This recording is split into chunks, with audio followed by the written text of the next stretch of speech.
Welcome to today's deep dive, where we'll be exploring this fascinating project called The Liat Show. The Liat Show. Have you ever heard of a show that seamlessly blends Israeli history with music, Yeah. food, and even entrepreneurship? It's interesting. Well, that's The Liat Show. Yeah, it's pretty fascinating, I think, how she's managed to build this multifaceted platform. Right? You know, Yeah. she's sharing her insights through written stories and podcast episodes. Yeah. It's kind of like a modern-day Liat Show, All right. but with the daytime twist. I like that. Yeah. And it's not just the format. Right. Is the way she connects these seemingly unrelated topics? Yeah. I mean, how do you go from discussing the architectural legacy of her father to exploring the nuances of Israeli cuisine? Well, it's interesting you say that because she actually describes herself as an architect, Oh, wow. but not of buildings. Okay. It's like she's constructing a whole new genre where she's weaving together these diverse elements of Israeli culture onto compelling narrative. Okay, so for someone who's totally new to the Liat Show, how would you sum up its essence? I think, imagine you're sitting down with a friend Yeah? who's incredibly passionate about their culture and heritage. Okay. They're eager to share their stories, history, the music, the food, everything that makes their culture come alive. I love that. I think that's the experience that Liat offers through her show. That's a great analogy. And what I also think is really interesting is that it's all reader-supported, It is. meaning that she relies on subscriptions from her audience to keep creating. Right. It makes you wonder why someone would invest in a project like this when there's no direct financial return, right? Yeah. That's a question a lot of people would probably have. And Yeah. it kind of gets to the heart of what supporting the arts and culture is really about. Yeah. I think of it as investing in an artist or musician in their early stages. Okay. You know, you're not just supporting a product, you're nurturing a unique talent and helping that vision come to life. You're essentially becoming a founding member Yeah. of a potential cultural phenomenon. Exactly. You get to be a part of something from the ground up, Yeah. witness its growth, and contribute to shaping its future. And in Liat's case, you're helping to safeguard a unique voice. Right. You're ensuring that her creative freedom isn't compromised by the pressures of traditional media models. It's about championing originality Exactly. and supporting the kind of content that enriches our understanding of the world. Absolutely. But what exactly makes Liat's approach to sharing Israeli culture so unique? We've touched on her diverse range of topics, Yeah. but is there something more? I think it's not just about the topics themselves. Okay. It's the way she weaves them together Okay. into this immersive experience. Okay. She takes you on a journey using personal anecdotes, historical insights, musical explorations, and even culinary adventures Yeah. to paint this really vibrant picture of Israeli culture. I noticed that when I was listening to her podcast episode on Israeli music, Yeah. she seamlessly connected Yemenite, Turkish, and Greek influences to modern Israeli pop and rock. It's fascinating. It revealed these fascinating cultural threads that I had never considered before. Exactly. It's really cool. And she does the same thing with food. Real. In one episode, she talks about schnitzel and borekas, Okay. not just as dishes, but as symbols of cultural integration. Wow. The Ashkenazi schnitzel and the Sephardic borekas representing these different cultural backgrounds, Oh, wow. now coexisting on the Israeli dinner table. It's like she's saying, hey, come sit at my table, share a meal with me, and let me tell you about my culture through the flavors and stories that have shaped it. Exactly. You're not just learning about Israeli culture. Right. You're experiencing it through her eyes and through her stories. And she does all of this with a sense of humor and warmth. Yeah. It makes it feel like you're having a conversation with a close friend rather than listening to a lecture. It's a very refreshing approach, and it makes you want to keep listening and keep exploring and keep discovering more about Israeli culture through her unique lens. And that's where our call to action comes in. Okay. We encourage you, our listeners, to not just explore the Liat Show, Yes. but to actively participate in its success. Absolutely. And one of the simplest ways to do that is by subscribing to Liat's YouTube channel. Exactly. You see, she's aiming to reach 1,000 subscribers on YouTube to qualify for the Rising Star Award nomination. The Rising Star Award. And every subscription counts. They do. So if you enjoy this deep dive and want to see her succeed, head over to her YouTube channel and hit that subscribe button. It's a small action. Yeah. That can make a big difference. It really can. And don't forget about subscribing to her other platforms as well. Right. She has a presence on Substack, Spotify, Apple Podcasts, Patreon, pretty much everywhere you can imagine. Everywhere. Every subscription, every follow, every rating, every review helps expand her reach. Yes. And ensure she can continue creating. What about those of us who are feeling extra creative? Oh, okay. Is there another way we can help Liat reach a wider audience? Well, we have a fun challenge for you. Okay. Why not create a short video, a reel or a short? A reel, okay. Sharing what you love about the Liat Show with your friends. Yeah. Think about what makes it unique. Right. What grabbed your attention? Yeah. Get those creative juices flowing, get those shares going,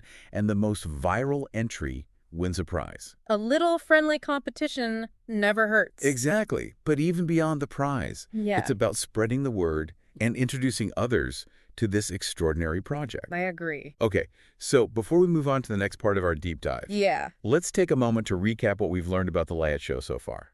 So we've established that it's a uniquely formatted show, blending Israeli culture, personal stories, and diverse topics in a way that's both informative and deeply engaging.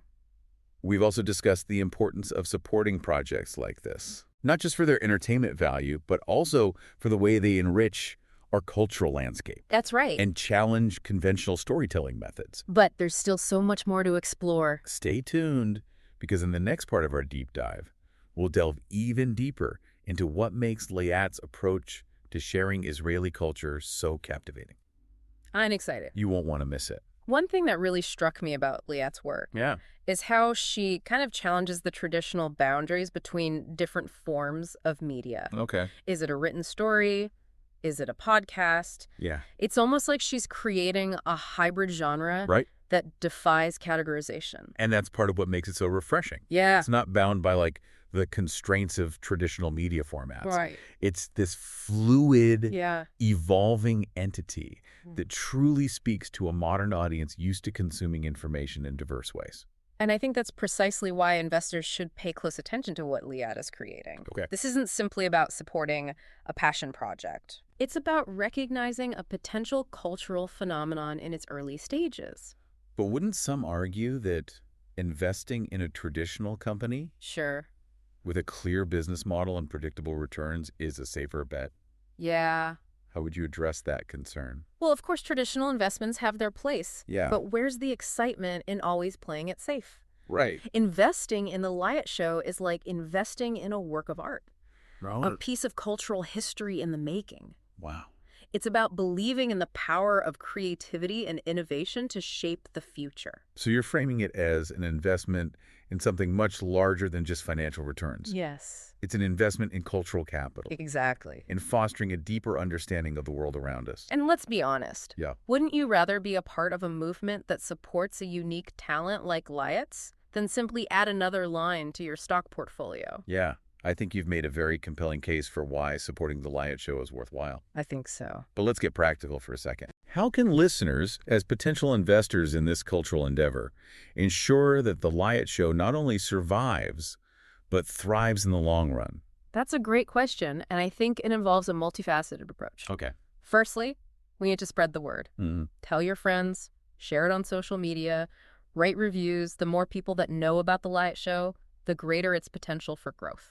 And of course, we can't forget about subscribing to her various platforms, right? Exactly.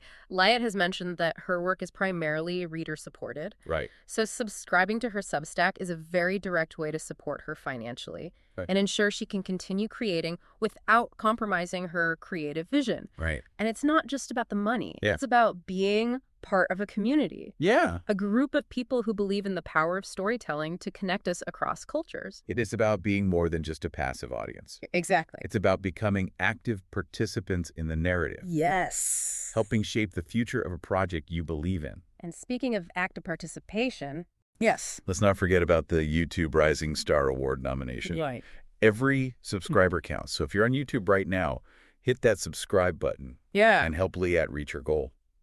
We've covered a lot of ground in this segment, exploring the investment analogy, the importance of community support, and the power of collaborative storytelling. It's been great. But there's one aspect we haven't fully explored yet. Okay. What specifically makes Liat's approach to sharing Israeli culture so unique? That's a fantastic question, and one that deserves a dedicated segment. Okay. Let's unravel the magic behind the Liat Show's unique approach to storytelling. Okay. In our next and final segment. We're back and ready to explore what makes the Liat Show so captivating, Liat's unique approach to storytelling. Okay. What is it about her style that draws you in? Well, I think it's the way she seamlessly blends these seemingly disparate elements. Okay. History, music, personal anecdotes, even food. It all comes together to create a truly immersive experience. Yeah, it's not just like a presentation of facts. It's like she invites you to step into her world. It's funny you should mention food. Yeah. I was just thinking about her episode on schnitzel and Barakas. Right. It wasn't just about the recipes themselves. She talked about the memories they evoked, Yeah. their cultural significance, and even threw in some funny stories about kitchen mishaps. Exactly. She doesn't shy away from those personal stories. Right. Even the slightly embarrassing ones. Yeah. And I think that's what makes her so relatable. It's Like she's saying, hey, I'm just a regular person sharing my love for my culture with you. And she does it in a way that feels so natural and authentic. It is very authentic. Like in that episode about Israeli music, where she connected Yemenite, Turkish, or Greek influences to contemporary pop and rock. Right. It wasn't a dry history lesson. It wasn't. It was like a vibrant exploration of how cultural fusion shapes music. Yeah, and it's like she's tracing these invisible threads that connect seemingly unrelated things, revealing these unexpected patterns and relationships. Yes, cool. And that's what makes it so intellectually stimulating. It is. You're not just passively consuming information, you're actively engaging with it, making connections, and expanding your understanding of the world. And she's not afraid to challenge conventions. No, she's not. Remember how she encouraged radio stations to play more Israeli artists? She argued that music has the power to break down borders. I do. It was a call to action, an invitation to step outside our comfort zones and experience something new. And that brings us back to why it's so important to support projects like The Liat Show. Right. It's not just about entertainment. Yeah. It's about fostering cultural exchange, understanding, and empathy. Okay. It's about investing in a future where these kinds of voices can thrive and reach a global audience. So how can we ensure Liat gets the recognition she deserves? Well, remember to subscribe to her YouTube channel to help her reach that 1,000 subscriber milestone. Yes. And qualify for the Rising Star Award. Yes, and spread the word, tell your friends, share it on social media. Share away. And don't forget about our challenge. Create a short video sharing what you love about The Liat Show. Yes. Let's get those creative juices flowing. It's inspiring to see someone so passionate about sharing their culture with the world. Yeah, it is. And it's a reminder that we all have stories to tell. We do. Perhaps The Liat Show can inspire you to explore your own heritage and share your unique perspective with the world. What a fantastic takeaway. It is. As we wrap up our deep dive into The Liat Show, I want to leave you with a final thought. Okay. Imagine a world where more people embrace this kind of storytelling. Yeah. Imagine the impact it could have on our understanding of each other, on our ability to bridge divides and build a more connected world. That would be amazing. Something to ponder as you continue your journey with The Liat Show. I agree. Thanks for joining us, and keep exploring.